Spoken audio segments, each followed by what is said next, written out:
มาเก็บเครื่องเนาะเกี่ยเมื่อบ้านเดี๋ยวเด้อก็เก็บเครื่องก็จะร้ายแน่เนาะเพราะว่าอยู่เป็นปี2 ปี 3 ปีแล้วทุกคนก็บ่ได้เก็บเมื่อบ้านเบิดหั่นน่ะมื้อนี้น้องอองก็เลยสิเก็บเมื่อบ้านจนเบิดทุกคนเบิ่งในตู้น้องอองก็นี่เห็นบ่เก็บเมื่อเนาะเคยนุ่งเนาะเฮาก็สิเก็บเอาเบิดทุกอันนี่เจียงเป็นจังไดเจียงก็สิเมื่อบ้านคือกันเนาะเจียงจะเมื่อเสียงขวางมีหลายคนก็ถามมาว่าน้องอองกับน้องเจียงบ่ได้อยู่บ้านเดียวกันบ่เนาะน้องอองอยู่สวรรณเขตส่วนเจียงอยู่เสียงขวางเด้อเฮาก็มาเก็บเครื่องนี่ก็หลายเท่หลายว่าทุกคน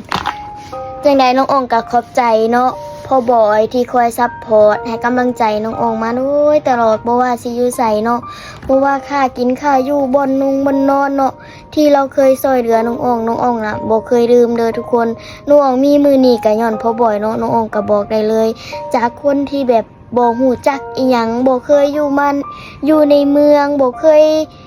ได้กินบ่เคยได้ขี่ยังบ่เคยได้ไปไทยไปยังไปแบบใกล้ๆก็ได้ไปน่ะถือว่าน้องอองนี่มาไกลแบบไกลแฮงเลยแหละทุกคนไกลจนแบบคือทุกคนเห็นเนาะ FC น้องอองแต่ก่อนน้องอองอยู่บ้านแล้วก็น้องอองบ่กล้าไปนั่นไปนี่ไปใกล้ๆแต่ว่ามื้อนึงน้องอองก็ได้ตัดสินใจมาได้มาอยู่นำพ่อบอย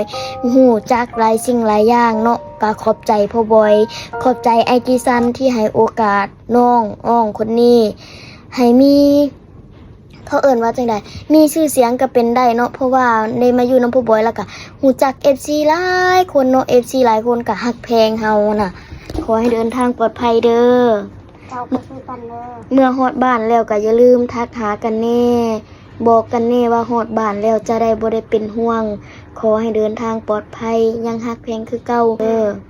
สู้ๆไปเฮ็ดเวียกงานหยังก็ขอให้สำเร็จผลได้มากได้ผลเนาะน้องอองก็จะสู้คือกันเจ้าก็เฮ็ดงานก็ขอให้มีผลสำเร็จในด้านนั้นเด้อโหยขอบใจ